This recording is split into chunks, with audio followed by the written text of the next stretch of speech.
Due to the graphic nature of this cult's crimes, listener discretion is advised. This episode includes discussions of graphic material that some people may find offensive. We advise extreme caution for listeners under 13. Hi, I'm Greg Polson. And I'm Vanessa Richardson. And this is Cults. Today we're going to take a deep dive into the Apostles of Infinite Love, a sect which began as one man's disagreement with the Catholic Church and grew into a destructive cult with thousands of followers all over the world. If you want to listen to any previous episodes of Cults, you can find them on Apple Podcasts, TuneIn, Google Play, Stitcher, and Spotify, or on our website, parcast.com, spelled Parcast.com.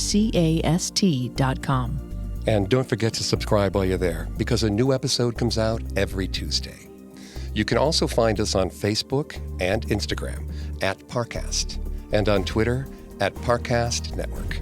If you like what you hear, please leave a 5-star review wherever you're listening.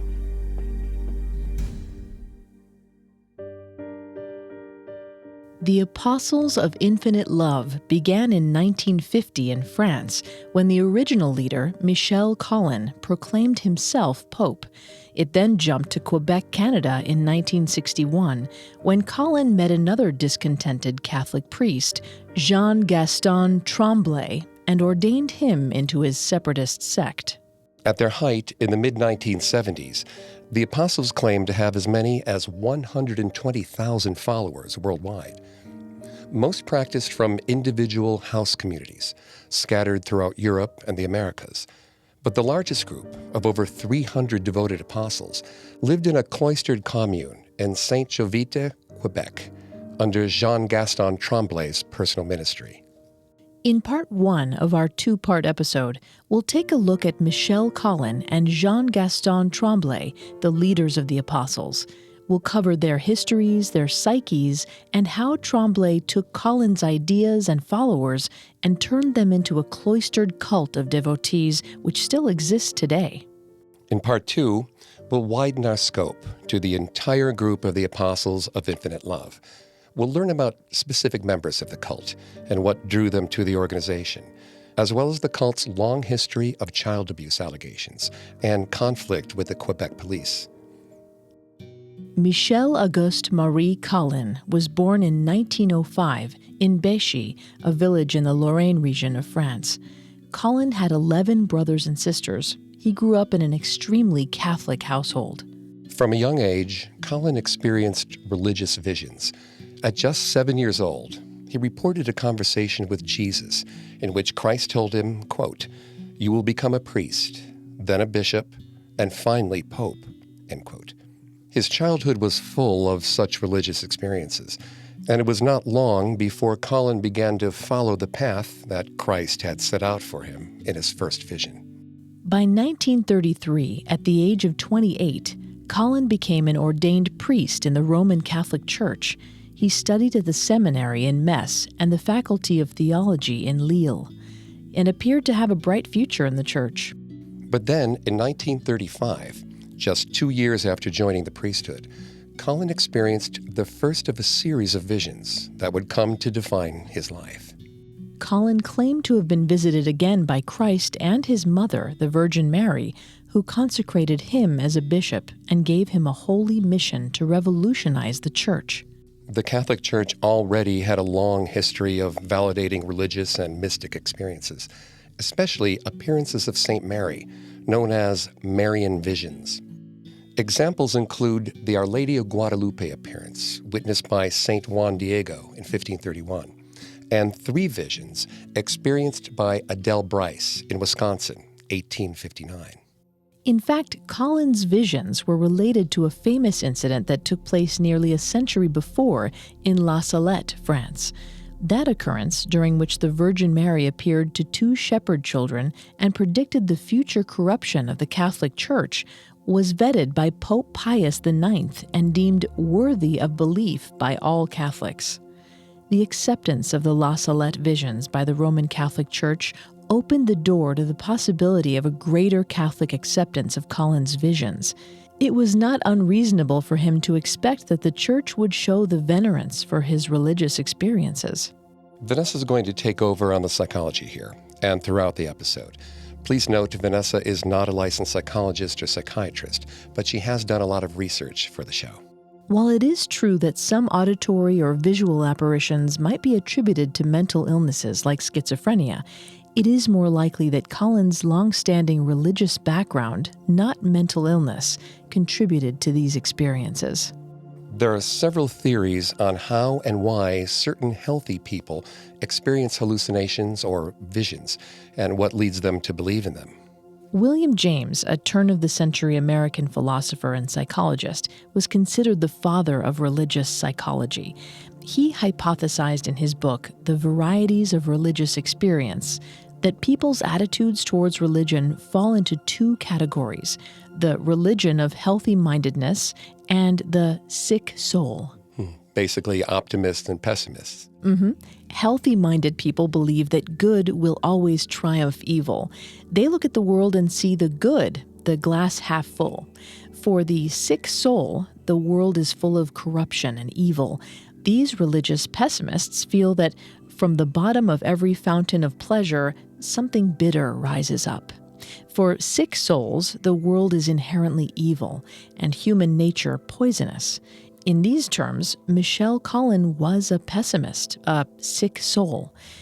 Religious experiences like visions were a way of dealing with the horrors of life. The psyche could take comfort in the assurances of a higher, all-knowing power. The world was certainly a dark place in 1935, when Collin first publicly announced his visit from Christ and the Virgin Mary. Adolf Hitler and his openly anti-Catholic Nazi Party had been in power for 2 years, and World War II loomed on the horizon. France was still recovering from the Great Depression, and religious persecution was on the rise in Europe, if not yet in France. It's not difficult to believe that a man with a lifelong history in the Catholic Church, like Michel Collin, might experience these invigorating, reassuring visions in the form of perhaps the two most iconic figures of Christianity, the Virgin and the Christ. One of the things the Virgin promised during the much earlier La Salette revelation was that the Catholic leadership would lose its way, and a great reformation of the Church would be necessary. Collin explicitly built on this idea by proclaiming himself a bishop and declaring that he had been ordained to lead that promised reformation. This declaration was not received well by the Roman Catholic leadership, who saw Collin as a usurper of the traditional hierarchy in the Church, but they didn't take any action against him. When the Second World War broke out in earnest, the Vatican didn't have time for Michel Collin anymore, so Collin remained a priest within the Catholic Church. Although he didn't have any real clout at this point, Michel Collin's visions drew a small but loyal group of followers to him by 1939. They styled themselves the Apostles of Infinite Love, in reference to the Catholic idea of God's boundless love for mankind. They roamed all over France, attempting to sway local priests to their Reformation cause. Collin preached a more traditionalist, stringent form of Catholicism than the Roman Catholic Church's leadership, which was slowly loosening some of its rules in the face of modernity. The Apostles of Infinite Love opposed what they saw as a corruption of the faith and sought to return to the strict theocratic power of the past. Collin's new hardline views on Catholicism, as well as his ongoing conflict with the Church, confused his friends outside the Apostles of Infinite Love. People who knew Collin before the war as a local French priest remembered him as relatively easygoing. His friend, Michel Talbot, recalled that Collin had, quote, a small car, a Rosengart, which he lent to young people even if they did not hold a driving license, end quote. But over the course of the Second World War, that laid-back priest was buffeted by the changes that swept through Europe and destroyed the life he'd known. Catholics were among the religious groups persecuted by the Nazis, and the Apostles of Infinite Love hid until they were captured in late 1944. According to Collin, the Apostles were taken to an internment camp in central France, where they were chained to each other for 3 weeks and threatened with death. Then, after 50 days of imprisonment, Collin claimed that the commander released him on October 23rd. Michel Collin then claimed to have joined the front in December of 1944 and devoted himself to the French troops in need of guidance. His followers scattered, and most either left or died in the Nazi occupation of France. By the end of World War II, Collin was even more zealous in his religious beliefs than before. He continued to preach and gathered a new set of followers. Shortly after World War II, he claimed that he wore a miraculous cross which bled on his chest, and that he had been blessed with stigmata. After the war, Marcel Dagnotti, another early friend of Collin's, returned to find the mild-mannered priest changed. He said, quote, "What was my stupefaction when I returned from captivity in 1945 to learn of his strange behavior and the grief he was giving to his superiors of the church," end quote. Dagnotti wondered if his friend had been, quote, traumatized by the tragic events of the defeat of our armies and the capitulation of France, end quote. He could find no other explanation for Collin's personality shift. On October 7, 1950, Collin announced to his followers and to his superiors within the Catholic Church that the Christ and Virgin had once more appeared to him, this time consecrating him as Pope. Jesus had specifically told him, quote, "You will now sign your name Clement the 15th, end quote. He proclaimed himself Pope, ordained by heaven. Collin did not try to usurp the sitting pope, but he did claim that they were equals. He said he was mystically ordained in order to prevent the further corruption of the church under its current leadership. Delusions of grandeur like Collin's, which elevated him to the highest position in the Roman Catholic Church, can be signs of mental illnesses like bipolar disorder or schizophrenia. It can also be a symptom of narcissistic personality disorder, a common mental illness found among cult leaders. According to the ICD-10, people with narcissistic tendencies exhibit, quote, an enduring pattern of grandiose beliefs and arrogant behavior together with an overwhelming need for admiration and a lack of empathy for and even exploitation of others, end quote. Collin's visions elevated him to the most powerful office in Catholicism and gave him a sacred mission to reform one of the oldest religions on earth. Narcissists have an exaggerated sense of self-worth and often believe they have, or should have, more influence on the world than they do. Cult leaders like Collin attract followers who will bolster their outsized egos and affirm their claims of importance. The Apostles of Infinite Love did just that and supported their leader's claim to the papacy. This public heresy angered the current Vatican Pope, Pius XII, and made it impossible for the Apostles of Infinite Love to gain the approval or recognition of the wider Roman Catholic Church, something Collin had once hoped for. In 1951, after Collin failed to rescind his claims to the papacy in the face of his superiors' warnings and disapproval, the Vatican stripped Collin of his official priesthood and condemned the remaining apostles. Robert Raskin and Jill Novacek studied the effects of stress and tragedy on narcissists in the early 90s and found that delusions of grandeur were often a way for narcissists to cope with stress. Michel Collin was already exhibiting narcissistic tendencies, like those delusions of grandeur, before World War II.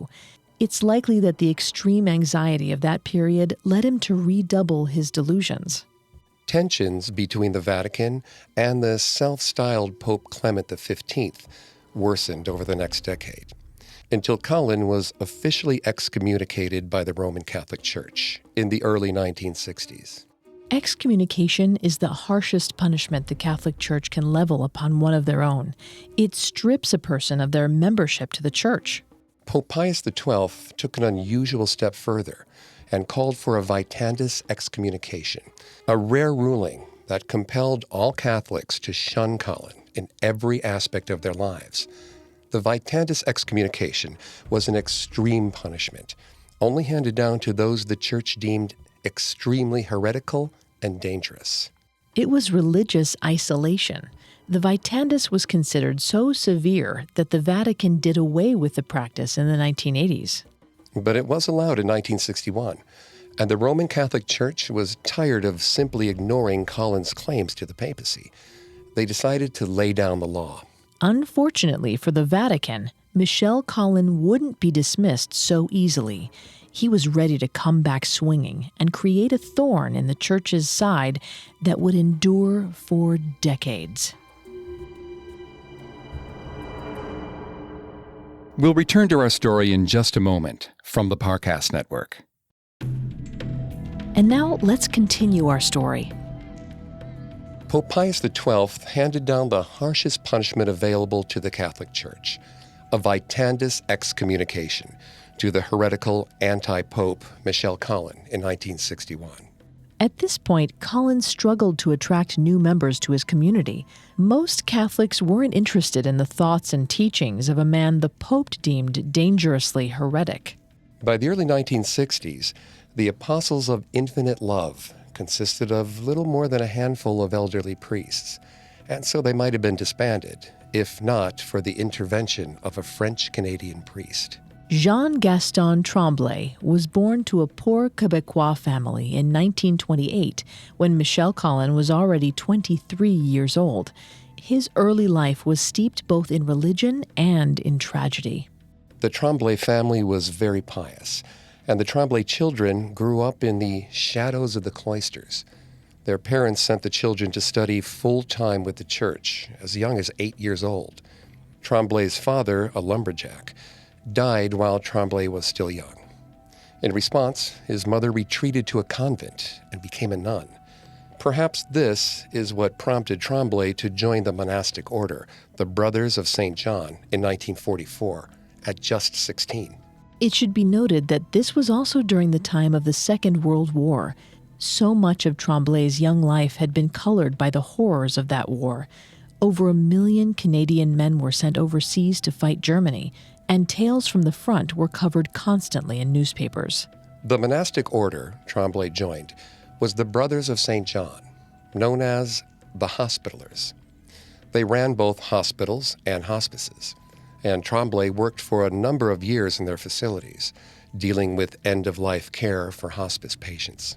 As a volunteer caregiver, Tremblay may have endured reciprocal suffering. The National Center for Biotechnology Information defines reciprocal suffering as, quote, the combined physical, social, spiritual, and psychological distress among informal caregivers of hospice patients, end quote. They go on to say that, quote, the constancy and difficulty of caregiving impact their physical quality of life and cause depression, psychological distress, guilt, loneliness, and restrictions on social activities, end quote. So Jean-Gaston Tremblay was, in those first few years after World War II, an isolated and potentially a lonely and distressed young man who forced himself to see grief and death all around him. It makes sense that he would look to his Catholicism, already such a huge part of his life, to give him stability. His retreat into an extremist version of his faith may have been a coping mechanism. In any case, Tremblay's assignment to the Brothers of St. John proved impermanent. Here's where Tremblay's story starts to mimic Collin's. In 1947, only 3 years after joining the Brothers of St. John, Tremblay had a vision in which he stood in a meadow, surrounded by believers who began to slowly file into a huge church. A heavenly voice told Tremblay that one day he would win the hearts of all these followers. This experience was followed 2 years later by an auditory revelation during which a voice told him to seek permission from the local bishop to lead his own order and preach with all the strength of the first apostles. Tremblay told his church superiors about that vision and received permission by the Archbishop of Montreal to leave the brothers and found a new order. He started the Congregation of Jesus and Mary in 1949. The Congregation of Jesus and Mary began as a handful of Tremblay's friends living in extreme poverty and practicing a nomadic ministry all over Canada. Tremblay's very first disciple was a man called Brother Gilles, aged 31. Gilles suffered from epilepsy, but Tremblay convinced him to stop taking his prescribed medication. The awful side effects of the medicine, nausea, fatigue, and tremors, wore off, and Gilles was proclaimed healed. Gilles dedicated himself to Jean-Gaston Tremblay's cause, and together they recruited a small group of other zealots. Michel Collin, a sociologist and anthropologist who studied the apostles of infinite love for several decades, says this early group, quote, spent several years wandering throughout rural and small-town Quebec as latter-day mendicants, preaching, begging for food, and sleeping in makeshift hovels, end quote. Tremblay's extreme traditionalism alienated other parishes in the area, who argued that his spiritual terrorism made them all look bad. During this time, Tremblay continued to experience visions and apparitions, and he renamed himself, the more religious-sounding Jean-Grégoire de la Trinité. He also had another vision, this time of a true pope, elected by God, who he was destined to follow. After a pilgrimage to Israel in 1958, Tremblay decided it was time for him to find a permanent home for his movement. He relocated the community of Jesus and Mary to the Saint Jovite area of Quebec, where they started construction on the monastic compound, which would one day house the largest enclave of the Apostles of Infinite Love. In 1961, Jean-Gaston Tremblay bumped into Michel Collin passing through Montreal's Dorval Airport. The two men immediately hit it off, recognizing these similarities in their goals for the church and in their own religious experiences. Collin and Tremblay both preached a severe form of Catholicism based on extreme personal poverty and rejection of most modern comforts in life. Followers were required to devote all of their time to the church, over their jobs, friends, and even their families. The apostles' leadership demanded puritanical levels of humility, hard work, zeal, and poverty from their followers. They agreed to merge their two religious communities into one. Tremblay even declared that Collin, by now styling himself as Pope Clement XV, was the very same pope he'd seen in a vision, almost 10 years previously. Tremblay later claimed to have been a submissive Catholic up until the day he met Collin and realized the Vatican was corrupt. Collin and Tremblay's early relationship was one of great friendship and mutual respect. Tremblay pledged himself to Collin's separatist sect, and Collin quickly made Tremblay a bishop in the Apostles of Infinite Love Church, then promoted him to cardinal. Collin returned to Europe and focused his efforts on spreading the apostles throughout the continent, while Tremblay was in charge of the efforts in the Americas. Collin promised that Tremblay would one day be his successor. Catholicism has never been known for being particularly liberal or lax in its rules, and yet the Catholic leadership in 1960s Quebec and the surrounding provinces were taken aback by the severity of the apostles' doctrine. They warned the North American religious community to be wary of the apostles and condemned the leadership at the cult's Saint Jovite Quebec compound for both extremism and heresy.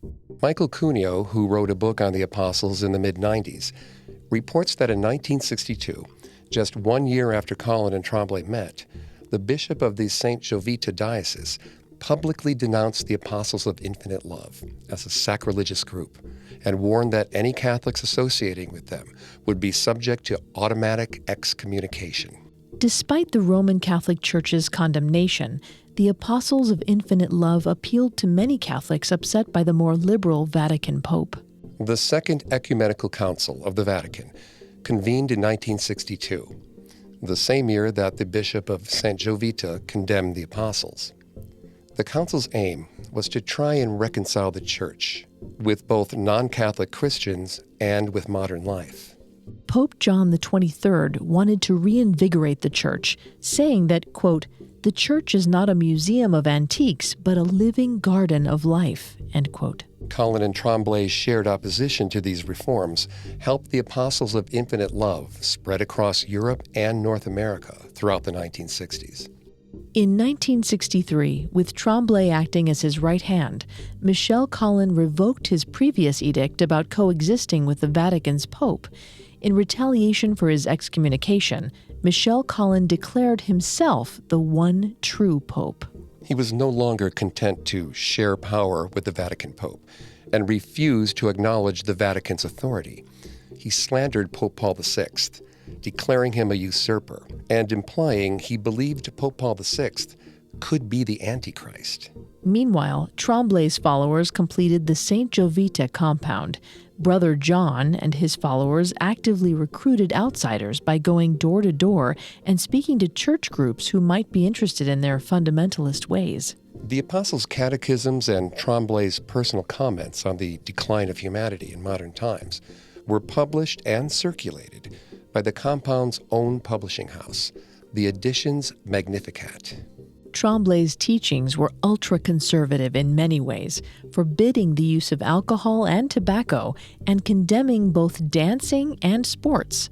Interestingly, however, he did not espouse the anti-communist views of several of his religious cult contemporaries and wrote in support of both labor rights laws and economic equality. Tremblay saw the apostles as a beacon of light for humanity, leading society out of the dark times of capitalist greed, excess, and church-state separation towards a more enlightened future. Collin and Tremblay ordained more priests and bishops to spread the word.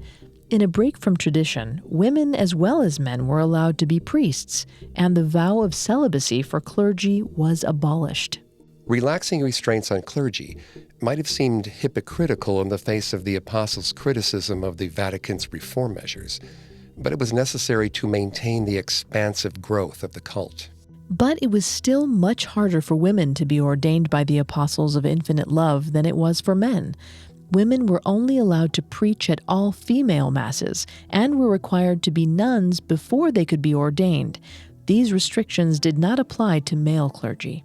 By 1964, the original handful of devotees had grown to 90 full-time residents at the monastery, most of them from Canada and the United States. Worldwide, the apostles claimed that they had as many as 25,000 members. Most of these members lived in small house communities in France, the United States, and Canada. For a while, Collin and Tremblay ran their cult as united co-leaders on opposite continents. But that harmony didn't last long.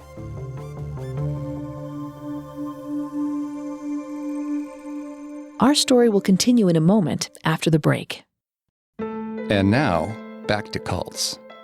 A year after declaring himself the one true pope, Michel Collin's visions and prophecies took on a different, more divisive bent. In 1964, Michel Collin predicted doom for the world, as well as for the Roman Catholic Church. He proclaimed that nuclear war was imminent, not a far stretch in the height of the Cold War, and set the date of global destruction for 1965. According to psychologist Leon Festinger, doomsday predictions are a tool for cult leaders to cement their power and tighten their grip on followers. Collin's followers believed that he was the only person who God trusted with the extra knowledge and foresight of the end times. And that meant he was the only person who could help them prepare for it. Anyone who might have been thinking of leaving were dissuaded from breaking ties with the only church that could save them. This prediction transformed Collin's apostles into a doomsday cult. Doomsday cults are similar to cults of religion in that their central tenet is based in belief. But instead of faith in a higher power or deity, doomsday cults believe in the end of the world. Whether brought about by an act of God, a nuclear holocaust, or alien invasion, a doomsday cult's central doctrine involves predicting and either preparing for or bringing about the apocalypse.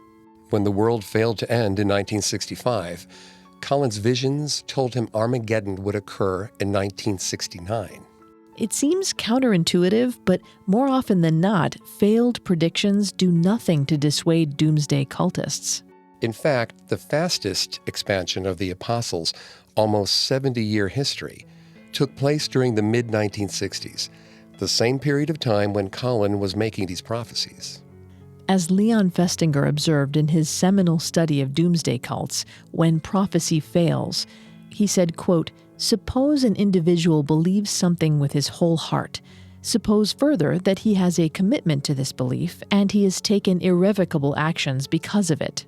Finally, suppose that he is presented with evidence that his belief is wrong. what will happen? The individual will frequently emerge not only unshaken, but even more convinced of the truth of his beliefs than ever before. Indeed, he may even show a new fervor for convincing and converting other people to his view." End quote. Collin explained away the delay by saying that the original nuclear holocaust had been averted by friendly aliens, humanoids called planetarians. There were apparently 5,000 of these extraterrestrials living on Earth, and only Collin could see their true forms. This was a massive, complete break from the doctrine of the Roman Catholic Church. But even these alien predictions were not enough to drive away many devout members of the apostles. With this new extraterrestrial aspect, the apostles of infinite love actually began to appeal to smaller Armageddon cults. Meanwhile, Tremblay's Quebec compound became the de facto center of the apostles as they faced ever more isolation from the Catholic Church. The Bishop of Quebec refused point blank to even visit the St. Jovita compound. Rumors about abuse occurring within the St. Jovita compound, as yet unsubstantiated, led to conflicts with the police. Though adult members of the sect remain relatively silent about practices and punishments of the apostles of infinite love, there have been several former child members who accuse the cult of physical, emotional, and even sexual abuse throughout the decades. Janet Heimlich, an author and journalist who has written extensively about child abuse within religious structures, identified authoritarian religious groups as a particular danger to children. She said, quote, "There are 3 perfect storm factors that identify a religious culture or community as authoritarian. 1, the culture has a strict social hierarchy. 2, the culture is fearful. And 3, the culture is separatist.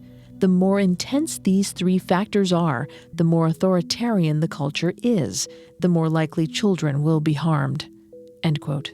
Strict, hierarchical, fearful, and separatist all certainly describe the St. Jovita community. The compound was raided at least 3 times by the Quebec police, from the late 1960s up until 1999. On December 12, 1966, the first raid commenced when the Social Welfare Court of St. Jerome deemed the compound an unfit environment for children. The courts ordered the apostles to hand over all the underage children at the St. Jovita monastery to the authorities, and when Father John refused, the Quebec police raided the sect and seized 17 children. Jean-Gaston Tremblay went into hiding with 55 more children, despite the authorities' threats to shut down the sect permanently. He even declared publicly that, quote, "We will fight until the death, if necessary. We will let ourselves be cut up into tiny pieces, but we will not hand over our children," end quote. The Hidden Children of St. Jovita incident lasted for 7 months, and in 1967, Tremblay was listed as one of Interpol's top 10 most wanted criminals in Quebec for his part in hiding them. Unlike in most altercations between cults and the law blinked first. In 1968, province social workers deemed the conditions at St. Jovita to be not as bad as former members' reports had indicated, and the judge's decision was reversed. The 17 children were returned to the Apostles of Infinite Love, and Tremblay came out of hiding with the remaining youths. But there were consequences that reverberated throughout the apostles. Collin's confidence in Tremblay faltered in the wake of the scandal. Tremblay traveled to France to try and win back his mentor's public support, but Collin did not return the favor. He rejected an invitation to visit the Quebec monastery in 1968. The relationship between the Canadian and European branches of the Apostles of Infinite Love became strained, even as their membership grew. Then Tremblay announced in the late 1960s that he had been mystically consecrated as the next pope, just as Collin had once been. He proclaimed himself Pope Gregory XVII, saying that the Holy Mantle had been passed from Collin to himself. Collin, recognizing Tremblay's popularity among the apostles, bowed to the pressure to acknowledge Tremblay's claims, but he found a way to retaliate. After years of promising Tremblay that he would lead the apostles after Collin's death, Collin named a new successor. In response, Jean-Gaston Tremblay officially severed his Québécois sect from the larger Apostles of Infinite Love group late in 1968. They called themselves the Order of the Magnificat of the Mother of God, and they quickly crowned Tremblay as their pope. The ceremony involved a papier-mâché crown, in pointed contrast to the extravagant ceremonies of the Vatican popes.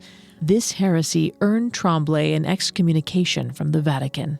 The Canadian apostles remained critical of Catholic leadership and of freedom of religion in general.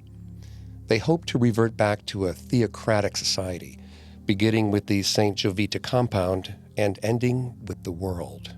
Tremblay's apostles clashed with the Vatican just as Collin had. He frequently accused the sitting Roman Catholic Pope of being a corrupt anti-pope. In fact, Tremblay publicly accused Pope Paul VI of being a pawn of the Freemasons, elected in order to destroy the Catholic Church. In May of 1969, Collin sent a note to the St. Jovita compound, attempting to reconcile with Tremblay. Perhaps Collin was trying to make things right before the world ended later that year, as he had told his followers it would. Or perhaps he realized that the world wouldn't end and needed to pass the mantle on to someone else to avoid blame or questions. But Collin's motivation for sending this note to Tremblay at this time were not elaborated on within the note itself. It read, quote, "May the world know that I ask forgiveness of God, of everyone. Be with us in total union for all that regards the Holy Church, mystical universal pontiff, to help, complete, substitute for, replace me, according to the views of God, and the mysterious times that are coming. Gregory the 17th. God bless you, dear father and brother." End quote. This attempt at reconciliation with Tremblay, after he'd already named another man as his rightful scion, soon created rifts in the unified church Collin had worked so hard to create. In 1974, with the world still intact, Michel Collin passed away at age 69. The worldwide apostles of infinite love splintered in the wake of their founder's death. Some followed Cardinal Cyprien d'Amger de Lannoy, the man Collin nominated as his successor. Others followed local leaders. But the largest remaining enclave of apostles was still Tremblay's St. Jovita community. Over 300 men, women, and children lived full-time at the St. Jovita monastery under the watchful eye of their self-styled pope, Jean-Gaston Tremblay. According to the Université Laval's records on the sect, they were taught to, quote, live in contempt of the world and especially of themselves. To them, society is corrupt and perverse and needs to be purified, end quote. Foreign apostles who could not afford to uproot their lives to move to the compound themselves sometimes sent their unaccompanied children to be educated in Tremblay's enclave. But whether their parents were with them at the compound or not, children remained a vulnerable population at the compound. Many of these children later accused Tremblay and other leaders of abuse, neglect, and assault. These sexual abuse scandals would dog Tremblay for the rest of his life. Next week, we'll dive into the child abuse scandals and accusations that rocked the St. Jovita compound for over 30 years. We'll also take a closer look at the people Collin and Tremblay were able to lure into their cult, and the apostles' numerous clashes with the police. Thanks again for tuning into Cults. If you want to listen to any previous episodes of Cults, you can find them on Apple Podcasts, TuneIn, Google Play, Stitcher, and Spotify, or on our website, parcast.com, spelled PARCAST.com. If you like what you hear, please leave a 5-star review or tell us what you think on social media. We're on Facebook and Instagram as @Parcast and Twitter @Parcast Network. It seems simple, but it really helps our show. Join us here next Monday as we continue to investigate the Apostles of Infinite Love and their long history of conflict with the Quebec police. Cults was created by Max Cutler and is a production of Cutler Media and is part of the Parcast network. It is produced by Max and Ron Cutler, sound design by Russell Nash, with production assistance by Ron Shapiro and Paul Mahler. Additional production assistance by Maggie Admire, Carly Madden, and Jeanette Manning. Cults is written by Colleen Bradley and stars Greg Polson and Vanessa Richardson.